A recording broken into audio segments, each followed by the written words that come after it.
atau nanti kemungkinan ibu dapatnya kalau 3 dan 4. Jadi boleh satu orang maju ke depan.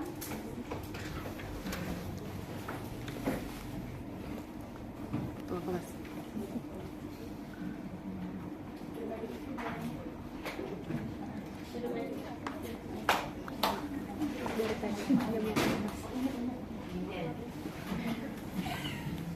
Dalam menolong persalinan, handphone yang digunakan steril atau gimana? Atau bersih? Steril. Steril ya Bu ya, harusnya steril. Tapi terkadang banyak di tempat praktik bersih. Kalau duk steril, kalau duk ini steril atau bersih? Bersih. Kalau duk itu prinsipnya adalah bersih. Jadi kalau tidak ada duk steril, boleh menggunakan kain ibunya atau kain bayinya. Jadi kalau di pendidikan kita menggunakan duk steril. Jadi dimasukkan ke dalam pakai sungai.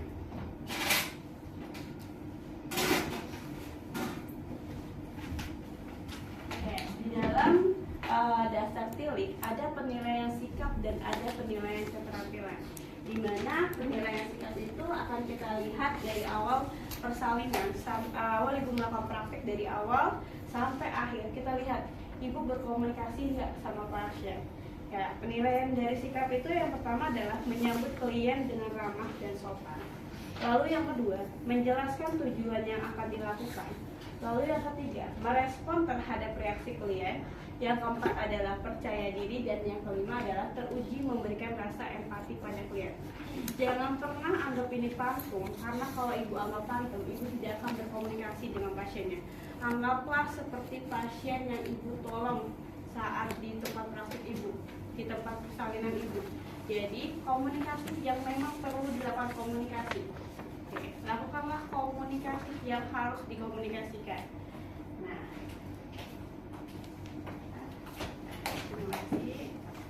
Jadi komunikasi ibu ya. Jadi minimal ibu harus ada inform konsennya, mau ngapa-ngapain itu dikasih tahu sama ibunya. Oke. Gimana Bu, mulusnya sudah semakin sering Bu? Oke, mulusnya sudah semakin sering. Oke, ibu saya bidan Busrida ya Bu ya, yang hari ini akan membantu pertolongan persalinan ibu. Saya lihat dulu ya Bu ya, tanda gejala kala 2-nya. Masuk ke daftar tilik yang pertama. Lihat tanda gejala kala 2. Lihat tanda gejala kala 2, adanya dorongan ingin meneran, adanya tekanan anus, adanya perineum menonjol, dan adanya vulva membuka. Doran teknus perjol vulva. Oke. Dorongan ingin meneran, ibunya sudah ingin meneran. Tekanan anus terlihat, perineum sudah menonjol, dan vulvanya juga sudah membuka. Oke, doran teknus perjol vulva sudah terlihat, baru kita siap alat dan siapkan diri. Siapin alat-alatnya, meja resusitasi sudah disiapkan dengan alat resusitasinya. Siapin alat-alat untuk kita mau persalinan. Buka partus set, masukkan splitnya, patahkan ampulnya. Ya, cuci tangan melangkah, saya lupa cuci tangan melangkah. Habis itu gunakanlah handscoon 1. Gunakan handscoon 1. Ambil squid dan usap.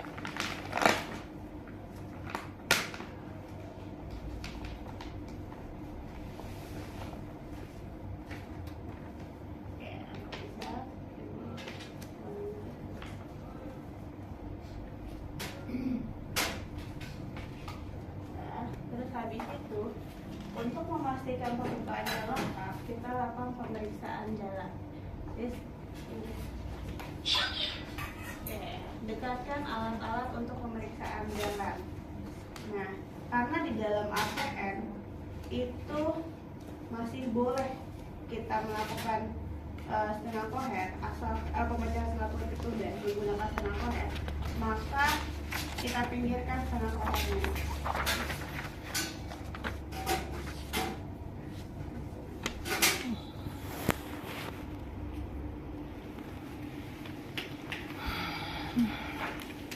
Ibu, saya akan pembukaan jalan ya, untuk melihat pembukaannya udah lengkap atau belum. Kalau udah lengkap, ibu udah boleh ngasih dada dulu ya, dan cek dulu ya, sambil saya bersihkan kemaluannya. hygiene. Vulva hygiene pada prinsipnya adalah kalau kita menggunakan 3 kapas, boleh 3 kapas, boleh menggunakan 5 kapas. Pada prinsipnya kalau menggunakan kapas, gunakanlah secara bolak-balik, tidak boleh di sisi yang sama. Sisi yang harus sisi yang berlawanan. Saya gunakan 3 kapas. Berarti kan labia mayora terjauh, labia mayora terdekat, minora terjauh, minora terdekat, klitoris sampai anus atau klitoris versikulum sampai anus. Nah, sambil kita cek vulva vaginanya, ada permasalahan tidak, ada kelainan tidak. Ya, ternyata tidak ada pembesaran kelenjar Bartholin, tidak ada pembesaran kelenjar Ken, dan tidak ada varises. Maaf ya Bu ya, tangan saya agak sedikit masuk ke dalam. Tarik nafas yang panjang, sedikit nyaman ya Bu ya. Lakukanlah penilaian pemeriksaan dalam. Penilaian pemeriksaan dalam ada apa aja Bu? Yang pertama kita cek apa dulu? Cek porsionya. Cek porsionya. Kira-kira porsionya bagaimana? Porsionya ternyata tidak teraba atau pembukaannya porsionya tidak teraba. Lalu yang kedua adalah pembukaannya. Pembukaannya lengkap atau 10 cm. Lalu apa lagi? Ketubannya. Ketubannya bagaimana? Ternyata ketubannya menonjol. Nah, setelah itu kalau menonjol atau ketubannya sudah negatif, ternyata ketubannya masih menonjol. Terus habis itu apa lagi? Persentasi. Persentasinya bagaimana? Ternyata persentasinya kepala, posisi kepalanya ubun-ubun kecil kiri depan. Penurunannya di mana? Di hot berapa? Hot 3 ternyata. Dan terakhir adalah molase. Ada nggak sih sutura yang tumpang tindih? Ternyata tidak ada sutura tumpang tindih, berarti nggak ada molase. Oke, penilaiannya sudah kita lakukan. Tadi saya bilang ketubannya masih menonjol, masih positif. Di dalam APN masih boleh dilakukan intervensi. Memecahan suatu ketuban menggunakan setengah kotak, asalkan pembukaannya sudah lengkap. Nah, yang bagian benda tajam arahkan ke telapak tangan,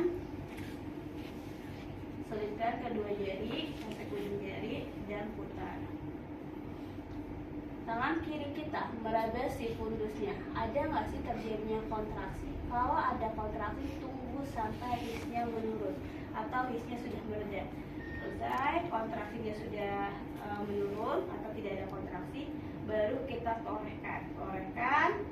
Lalu kita putar lagi supaya tidak melupai bagian janin. Nah, keluarkan secara perlahan dan lebarkan, kita pastikan tidak ada bagian-bagian kecil janin yang ikut keluar. Kira-kira tidak ada bagian janin yang keluar. Lalu nilai cairan ketubannya, warnanya bagaimana, baunya bagaimana. Ternyata warnanya jernih, tidak bercampur dengan metonia. Nah, masukkan ke sampah medis. Yang ini masukkan ke dalam larutan enzimatik. Tangan 6 langkah. Terus kita DJJ. Ini tangannya DJJ sambil kita raba nadi ibu. Ternyata DJJ-nya 136 kali per menit. Lalu tinggal kita informasikan hasil pemeriksaan tadi. Ada 4 poin informasi yang harus ibu lakukan. Yang pertama adalah ajarkan ibu cara menelan yang baik dan benar. Lalu yang kedua, hadirkan pendamping persalinan. Lalu yang ketiga adalah anjurkan ibu untuk makan dan minum. Lalu yang keempat adalah posisi persalinan. Ada 4 poin tersebut yang harus ibu lakukan. Nah, ajarkan cara menelan yang baik dan benar. Ibu udah tahu ngeden yang udah tahu cara ngeden belum Bu? Oke, ibu kalau mau ngeden buka kakinya ya Bu ya. Dibuka kakinya Bu. Oke, buka kakinya, pegang pergelangan kakinya. Oke, pegang pergelangan kaki, tarik nafas yang panjang, lihat ke perut. Ada nih Bu, seperti ibu mau buang air keras. Tarik nafas yang panjang, ada nih. Bentar ya Bu ya, tarik nafas yang panjang, ada nih. Kalau ibu mules, ibu lakukan tadi kayak tadi ngedennya. Nah, kalau nggak mules berarti ibu istirahat saja ya Bu ya. Nah, Lalu yang kedua, sempat viral persalinan secara tiup-tiup. Gimana Bu persalinan secara tiup-tiup sudah dilakukan?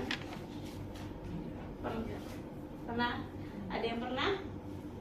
Oke, kemarin ada yang pernah, ada yang belum. Oke, ada yang mengatakan iya Bu, saya sudah melakukan dan hasilnya mengurangi terjadinya robekan jalan lahir. Nah, persalinan secara tiup-tiup beberapa banyak yang mahasiswa juga udah ada mahasiswa ahli jenjang semester yang lalu itu melakukan penelitian juga tentang persalinan secara tiup-tiup. Apakah berhasil atau tidak? Nah, di dalam penelitiannya sih berhasil. Nah, namun kalau persalinan secara tiup-tiup itu belum dijadikan evidence base. Harus banyak yang melakukan penelitian.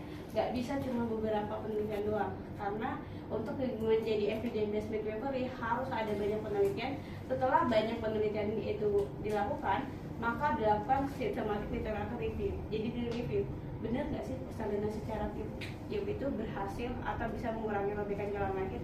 Jadi prosesnya masih panjang supaya bisa dijadikan SOP atau peraturan terbaru. Nah, jadi persalinan secara tiup-tiup kalau dalam penelitiannya dilihat persalinan secara tiup-tiup dapat berefektif kalau misalkan ibunya bisa bekerja sama dengan bidannya. Kalau dia tidak bisa bekerja sama bidannya, maka persalinan secara tiup-tiup tidak akan efektif buat ibunya. Lalu yang kedua, lihat lagi bayinya besar atau tidak. Kalau bayinya besar, otomatis persalinan tiup-tiup kurang efektif. Jadi dilihat lagi, kalau bayinya besar mungkin kurang efektif untuk bersalin secara tiup-tiup. Lalu yang ketiga adalah lihat ibunya primipara atau multipara. Persalinan tiup-tiup akan efektif pada ibu yang multipara karena ibu multipara itu dia langsung membuka, sedangkan pada primipara yang belum pernah melahirkan dia akan menipis baru dia langsung membuka. Jadi prosesnya panjang. Jadi persalinan secara tiup-tiup akan efektif pada ibu multipara. Dilihat lagi. Tapi bukan tidak memungkinkan persalinan secara tiup-tiup berhasil juga pada ibu primipara. Nah, dilihat lagi. Lalu yang kedua, hadirkan pendamping persalinan. Nah, beberapa penelitian mengatakan kalau ibu didampingi oleh